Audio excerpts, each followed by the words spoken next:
Selamat pagi. Kembali lagi ya bersama Miss dalam proses pembelajaran melalui daring. Bagaimana kabarnya hari ini? Semoga kita semua masih tetap sehat dan juga semangat ya. Hari ini kita akan mempelajari bahasa Indonesia. Silakan buka buku pena 5C-nya halaman 31 sampai halaman 34 ya. Namun sebelum kita mulai, kita awali dengan doa ya. Marilah kita berdoa dalam nama Bapa dan Putra dan Roh Kudus. Amin.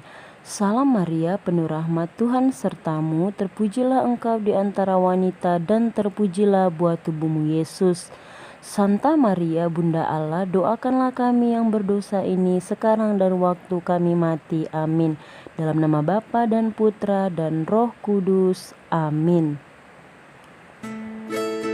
Hari ini kita masuk pada tema 6, subtema kedua dengan materi teks media cetak.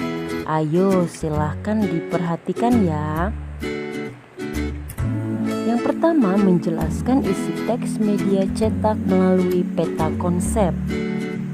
Media cetak mengandung beberapa informasi atau berbagai informasi. Untuk dapat menjelaskan isi teks di dalam media cetak, perhatikan langkah-langkah berikut. Pertama, perhatikan judul teks dalam media cetak tersebut. 2. Bacalah teks dengan seksama. 3. Temukan informasi penting beserta kata kunci dalam setiap paragraf.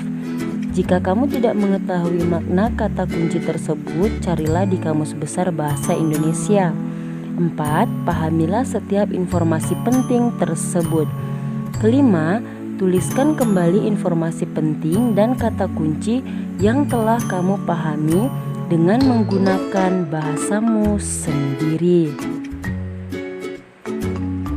Salah satu cara untuk menjelaskan isi teks adalah dengan membuat peta konsep. Peta konsep merupakan cara untuk menyajikan ide atau informasi penting dalam bentuk cabang, seperti gambar ini ya. Pada peta konsep, informasi penting yang telah dipahami biasanya dihubungkan dengan informasi lain yang ditulis dalam bentuk kata kunci atau gambar. Melalui peta konsep, sekumpulan data atau informasi diolah dengan cara tertentu sehingga dapat dipahami oleh pembaca. Yang kedua, membuat kesimpulan isi teks media cetak. Agar jauh lebih mudah dan cepat dalam memahami isi teks media cetak, kamu dapat membuat kesimpulan. Kesimpulan dibuat dengan cara mengambil intisari dari informasi teks berdasarkan apa yang telah diuraikan melalui poin-poin atau peta konsep. Selain itu, kamu juga perlu memperhatikan pemilihan kata dan ejaan yang kamu gunakan saat membuat kesimpulan. Selanjutnya, menjelaskan isi teks media cetak melalui pokok pikiran. Sebuah teks, termasuk teks media cetak, memiliki pokok pikiran di dalamnya. Umumnya, pokok pikiran di dalam suatu paragraf terkandung dalam kalimat pokok atau kalimat utama yang berada di awal paragraf. Dengan mengetahui pokok pikiran setiap paragraf, kamu dapat menjelaskan isi teks media cetak menggunakan bahasamu sendiri. Sekarang coba perhatikan contoh paragraf berikut ini. Embun terbentuk dari proses perubahan uap-uap air menjadi titik-titik air. Proses terbentuknya embun ini biasanya terjadi pada malam hari, saat suhu udara cukup dingin. Saat udara dingin, udara tidak mampu menampung uap air dalam jumlah banyak. Uap air yang tidak mampu ditampung itulah yang kemudian berubah menjadi titik-titik air atau embun. Pada paragraf ini ya, kalimat utamanya yaitu embun terbentuk dari proses perubahan uap-uap air menjadi titik-titik air. Sedangkan pokok pikirannya yaitu proses pembentukan embun. Selanjutnya, membuat kesimpulan isi teks media cetak dari diagram. Sebelum menentukan kesimpulan isi teks media cetak, kamu perlu menguraikan informasi dari teks tersebut. Informasi penting dari suatu teks dapat diurai menggunakan peta konsep atau diagram. Untuk menguraikan informasi menggunakan diagram, kamu perlu menentukan pokok pikiran dan informasi penting dari setiap paragraf. Kamu juga dapat membuat daftar pertanyaan untuk membantu menemukan informasi penting dalam teks dengan menggunakan kata tanya apa, siapa, di mana, kapan, mengapa, dan bagaimana.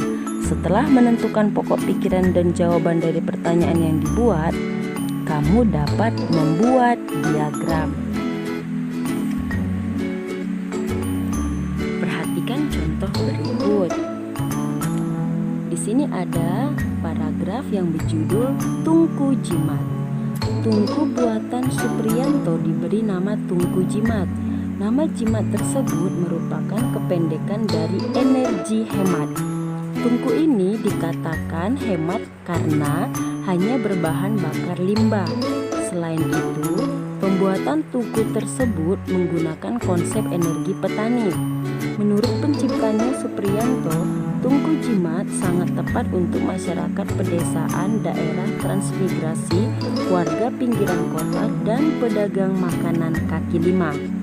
Pembakaran menggunakan tungku jimat dengan konsep energi petani ini cukup efisien. Hal itu karena teknik pembakaran pada tungku tersebut sangat meminimalkan penggunaan oksigen. Tungku jimat dibuat dengan ruangan yang minim oksigen sehingga dapat meningkatkan suhu lebih cepat. Dari paragraf tersebut, pokok pikiran paragraf pertama yaitu Tungku Jimat buatan Supriyanto. Pertanyaannya, apa kepanjangan dari kata jimat? Jawaban, energi hemat.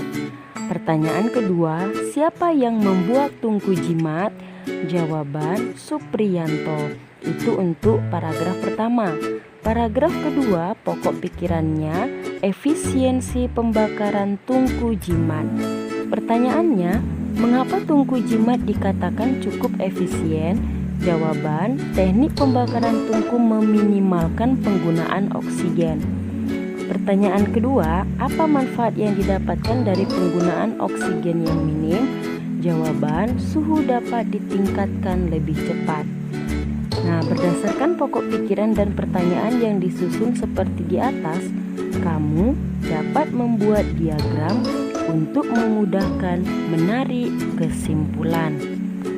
Nah, berikut ini adalah diagram dari pokok pikiran dan pertanyaan yang telah disusun ini. Nah, ini dia diagramnya. Jadi diagram ini adalah disusun berdasarkan paragraf yang telah disusun pokok pikiran dari paragraf pertama dan kedua.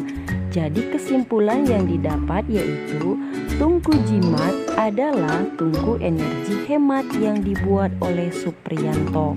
Tungku tersebut meminimalkan penggunaan oksigen sehingga dapat mempercepat peningkatan suhu. Nah, itulah materi bahasa Indonesia yang mengenai teks media cetak. Silahkan dibaca kembali bukunya ya supaya kamu semakin mengerti. Demikianlah materi bahasa Indonesia pada hari ini. Tetap semangat untuk kita semua. Salam sehat dan sampai jumpa.